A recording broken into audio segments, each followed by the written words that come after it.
Salve cari amici, grazie di essere lì. Voilà, c'est à mon tour de vous parler d'amour. Al diavolo i problemi, oubliez vos soucis. Con voi la vita è bella et je vous dis merci.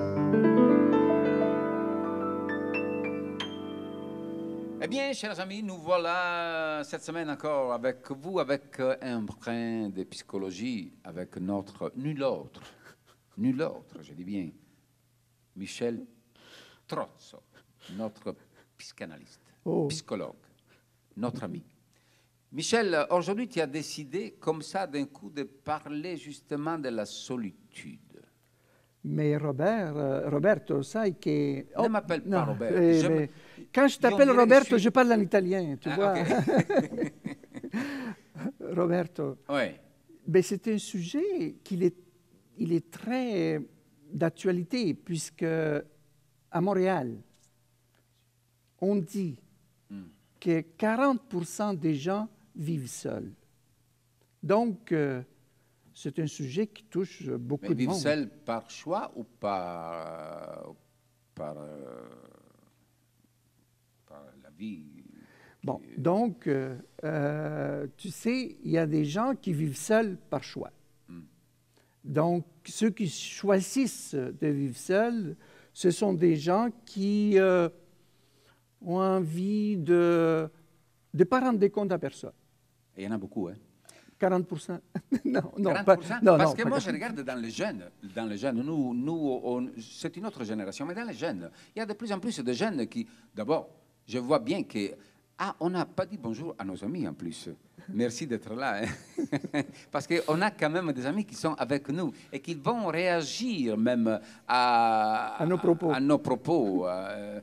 Moi, je vois beaucoup de jeunes qui, en fait, ce que je voulais dire, c'est qu'il y a moins de mariages. Il y a plus de divorces. En fait, il n'y a même pas de divorce parce qu'il n'y a pas de mariage.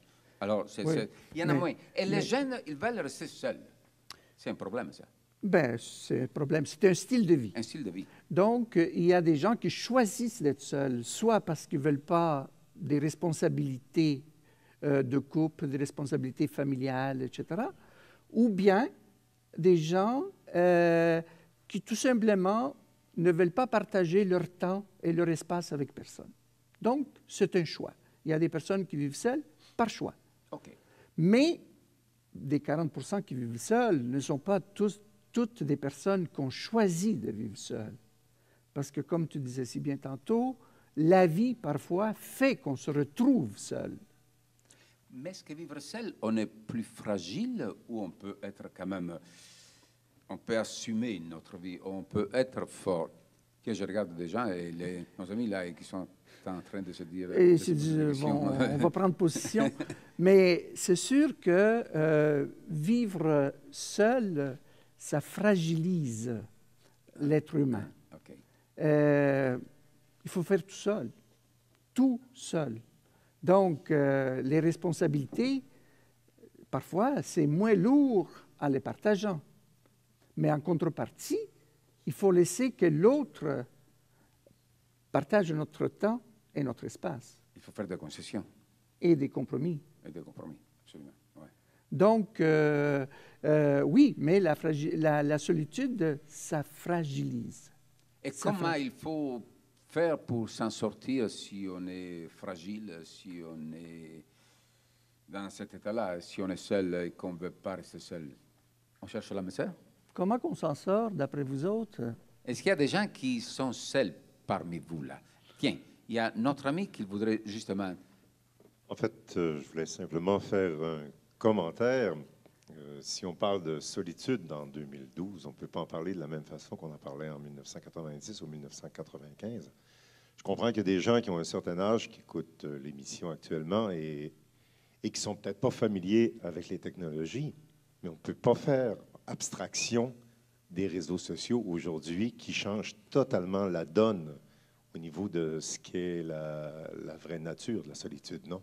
Oui, mais attends, excusez-moi. Mais les réseaux sociaux, excusez-moi si je me mêle là-dedans, tu ne crois pas que c'est une façon de vivre bizarre. Je veux dire, on n'a pas de communication, on ne se parle plus. Oh. C'est vraiment... c'est Roberto, terrible. je suis entièrement d'accord avec ça.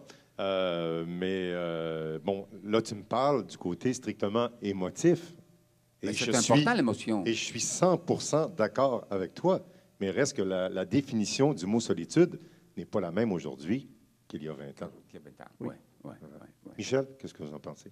Non, mais c'est que aujourd'hui, j'ai l'impression que les gens pensent être en lien, mais c'est des liens virtuels. Donc, ce n'est pas du tout des liens affectifs, des liens de corps, dans le sens d'être en présence de quelqu'un, de voir l'expression, bien qu'avec les webcams et tout ça, on puisse le voir un peu, mais ça reste quand même une image, une information, mais non pas un contact humain. C'est ce que j'avais envie de vous entendre dire. Et c'est un des problèmes qu'on rencontre beaucoup aujourd'hui dans la nouvelle génération, où l'ordinateur occupe, dans le partage de temps d'une journée, occupe beaucoup de place. Et ça se fait au détriment des rapports humains, des contacts humains, des visites spontanées, des visites amicales. Ça se fait par un courriel, ça se fait par un coup de fil, ça se fait. Mais c'est sûr que ça peut être, si vous me passez l'expression, un diachelon pour ce qui est des rapports humains. Mais c'est mieux que pas du tout. Oui, mais un moment. Si là, on revient à la solitude, hein, quand on est seul, la solitude, est-ce qu'il y a des bienfaits et des méfaits dans la solitude? Il y a une solitude qui construit, et il y a aussi une solitude qui détruit aussi. Bien, attendez un petit peu, là. C'est que l'être humain, on est par définition un être de relation. Donc, il y a une partie de nous qui a besoin d'être en lien. Moi, je me plais toujours à dire, c'est pas pour rien qu'on a un nombril. Ouais. Le nombril nous rappelle que notre vie a commencé par un lien significatif avec la vie, avec quelqu'un qui nous a transmis la vie. Et donc, toute notre vie, nous sommes à la recherche de nous connecter avec quelqu'un. Donc, par contre, nous avons besoin de nous retrouver seuls aussi. Voilà, c'est ça que je voulais dire. C'est pas être tout le temps sollicité ou tout le temps en relation. C'est important, mais il faut se garder du temps pour soi. Le Du temps silence. de solitude, Le silence. se retrouver, Voilà. se retrouver. Avec le silence. Parce que c'est vrai que je crois que pour être à l'écoute de toi, de nous-mêmes, je veux dire, il faut quand même écouter, c'est bizarre à dire, écouter notre silence. Moi, souvent, j'essaie d'écouter le silence, mon silence. Et ça, c'est quelque chose d'intéressant. Si on est capable de faire silence, parce que même quand on ne parle pas, on est très actif intellectuellement, on pense. Paraîtrait que nous, les gars, on pense à une chose à la fois. Les femmes, paraîtrait que vous avez les privilèges de faire plusieurs choses à la fois, mais mes collègues me disaient toujours, moi, je pense au souper que je vais faire, aux enfants que je vais chercher à la garderie. Donc, elle ne parlait pas. Ouais. Mais son silence était envahi par des préoccupations et des pensées. Donc, c'est le fun de pouvoir se retrouver, mais c'est très difficile. C'est un exercice de yoga, de réflexion, de méditation, parce que souvent, on a l'impression, parce qu'on ne parle pas, qu'on écoute son silence. On est plein de toutes les gens qu'on connaît. On a une foule de monde dans notre tête. Ouais. Est-ce que parmi vous, il y a des gens qui ont quelque chose à nous dire à propos de la solitude? Est-ce que vous êtes seul? Est-ce que vous souffrez de solitude? Est-ce que vous avez besoin d'être seul? Est-ce que vous avez besoin d'être avec du monde, etc., etc.? Allez-y, madame. Faites-nous savoir. Vous disiez tantôt, qu'est-ce qu'on fait, comment on vit ça? Dans mon cas, j'ai perdu mon époux Alors, ce que j'ai fait, je vais chercher des outils en allant voir M. Trudeau, en allant aux rencontres, aux conférences qui concernent, qui parlent de comment gérer ça. Notre solitude, notre oui. vie. Alors, oui, c'est difficile. C'est difficile. Oui. Et vous ne pensez pas qu'avec le temps, je veux dire, on doit absolument, parce que la vie continue quand même, on ne doit pas arriver à être bien avec nous-mêmes, sans oublier nos êtres chers, parce qu'ils nous restent toujours dans le cœur, bien sûr. Oui, mais on peut arriver quand même à faire une vie normale. On va chercher de l'aide, et puis oui, c'est la raison pour laquelle... C'est que, je comprends, vous dites, madame, on peut rester seul avec sa solitude et être victime de son état. Parce que, comme je vous disais tantôt, on peut choisir la solitude, à ce moment-là, c'est un style de vie. Alors que, parfois, la solitude nous est imposée par les événements, que ce soit un deuil, comme vous dites, une séparation, un divorce, une maladie grave qui nous rend incapables de fonctionner. Mais à ce moment-là, il faut se prendre en main. Il faut meubler sa solitude, et comme vous dites si bien, en cherchant à recréer des liens, en allant à des choses qui sont des centres d'intérêt pour nous et qui nous permettent de découvrir autre chose. Donc, on se meuble, tout en étant seul, on se meuble avec d'autres. Avec plusieurs choses. Il y a qui meublent la solitude avec la foi, d'autres avec l'alcool. Oui, mais là, c'est une mauvaise. Ça devient dangereux. Oui, mais... vous voulez nous dire quelque chose? Oui, moi, je pense que c'est sûr qu'une définition, comme il disait, de la solitude, parce qu'il y a différentes définitions, on peut... il y a un moment donné dans ma vie où je me sentais très seule et j'étais au festival de jazz. Alors, je n'étais pas seule, mais on peut vivre beaucoup de solitude, même entouré d'un million de gens. Ouais. Ouais. C'est ça. C'est justement, être seul, on peut être tout seul chez soi et être habité par tout ce qu'on aime, par tout ce qui nous passionne. Puis on est seul, mais pas vrai. On n'est pas seul. Ou on est avec, soit en couple, en famille, dans une foule, être entouré, mais se sentir seul. Georges Moustaki, dans une chanson, il dit « Pour avoir si souvent dormi avec ma solitude, je me suis fait presque une amie. Une douce habitude, elle ne me quitte pas. D'un pas fidèle comme une ombre, elle m'a suivi ça et là, aux quatre coins du monde.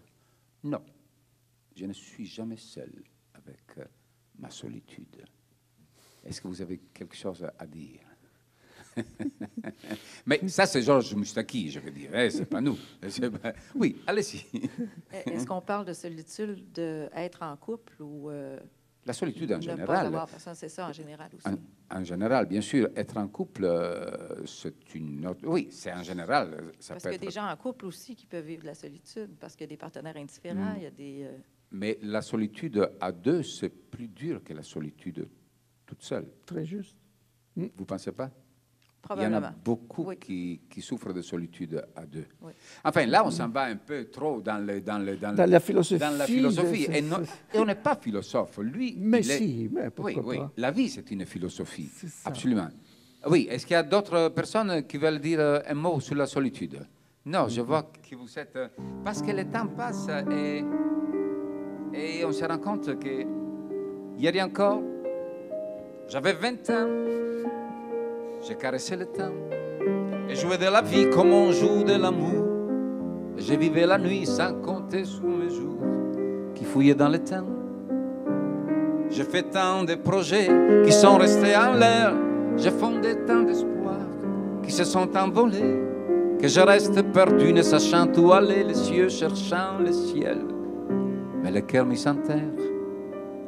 Hier encore, j'avais 20 ans, j'ai gaspillé le temps, croyant l'arrêter, et pour le retenir même le devancer, je ne fais que courir, et mes yeux souffler. Ignorant le passé, conjuguant au futur, je précédais de moi toute conversation, et je donnais mon avis, que je voulais le bon, pour critiquer le monde avec désinvolture.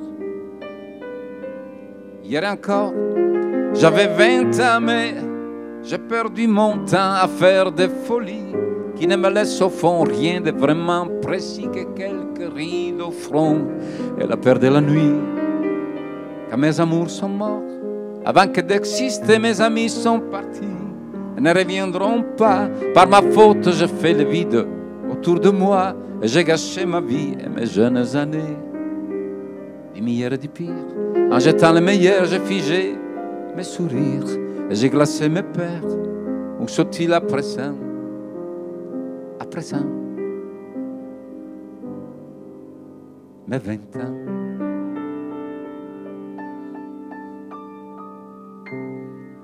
Tout ça pour vous demander, est-ce que quand on vieillit, la solitude est plus pesante et plus dure que quand on est jeune? Hein, Michele? Je penserais, oui, parce que comme la chanson le dit, à 20 ans, on a plein de rêves. Quand on avance dans la vie, on a moins de rêves. Par contre, on est habité par beaucoup de souvenirs. Et donc, on est peut-être... Ça dépend du lien qu'on a avec notre passé qui fait que c'est plus difficile ou moins. Parce que les souvenirs, c'est nous. Les gens pensent que c'est un souvenir. Mais les souvenirs, c'est nous. Est-ce que les rêves, selon vous aussi, c'est important dans la vie? C'est important, les rêves. Si mais j'espère que c'est que un des facteurs? Non, un des facteurs importants de la dépression, c'est qu'on n'a plus de rêve. Quand une personne n'a plus d'intérêt, n'a plus de rêve, n'a plus le goût de vivre, n'a plus le goût de poursuivre quoi que ce soit, donc le rêve, c'est un moteur. Et tantôt, vous disiez, c'est pas rien qu'être en couple pour ne pas se sentir seul. Mais on n'a pas rien que des liens de couple. L'important pour ne pas être seul, c'est d'être en lien. Et tantôt, vous parliez d'un lien virtuel. Ça n'est un lien. Mais on a besoin des liens amicaux. Donc, ce n'est pas nécessairement des liens amoureux. On a besoin, bien sûr, des liens amoureux. Mais on a aussi des liens sociaux. On est des gens qui on se voit socialement. Et ça fait partie de l'équilibre mental de ne pas être isolé. Parce que être seul, c'est une bonne chose. Être isolé, ce n'est pas souhaitable. Donc, c'est la différence qu'il faut faire. Une personne qui est coupée de tout lien, c'est comme une plante qui ne reçoit pas ni de soleil ni d'eau, elle va mourir. Un individu qui est seul et coupé de tout lien va s'atrophier et va finir par mourir. Dans la vie, il faut rêver. Rêvons, oui. Roberto, vous demandiez tout à l'heure, est-ce que c'est plus dur quand on est plus vieux? Moi, je serais portée à dire, après ce que M. Trotteau a dit aussi, que oui, parce que l'isolement est plus facile. On est moins mobile en vieillissant. C'est plus difficile de faire des contacts. On est peut-être moins apprécié par certaines autres générations. Quand on est jeune, on peut se faire des contacts avec des plus jeunes, des plus vieux. Et quand on est vieux, souvent, on reste plus avec notre génération. Et les gens pensent qu'on est moins important, ne viennent pas nous visiter. Il y a plusieurs personnes, je pense, dans les hôpitaux, dans les maisons de personnes âgées qui vivent la solitude et que même leurs propres petits-enfants ne vont pas les visiter. Oui, ça c'est une réalité, malheureusement, de la vie, absolument. Mais bon, écoutez, vous êtes vraiment extraordinaire. Merci infiniment. Je ne vois pas de si loin, mais je vous vois comme ça. Là. Bravo, merci. Juste une chose. Par contre, je crois, Michel, et dis-moi le dernier mot, pour ne pas vivre seul, il ne faut pas quand même se faire du cinéma. Comme elle dit, il faut voir la réalité en face. Parfois, se faire du cinéma, si ça nous permet de nous dynamiser, pourquoi pas? Parce que c'est important, comme tu disais, de rêver. Oui. Bien, un rêve, ce n'est pas nécessairement quelque chose qu'on va réaliser, mais c'est quelque chose qui va nous stimuler à nous mettre en mouvement pour éventuellement y arriver. Ce soir, je t'amène au cinéma. Merci d'être là. Et si tout va bien, on se voit la semaine prochaine. Revenez nous voir. On ira voir La vie est belle.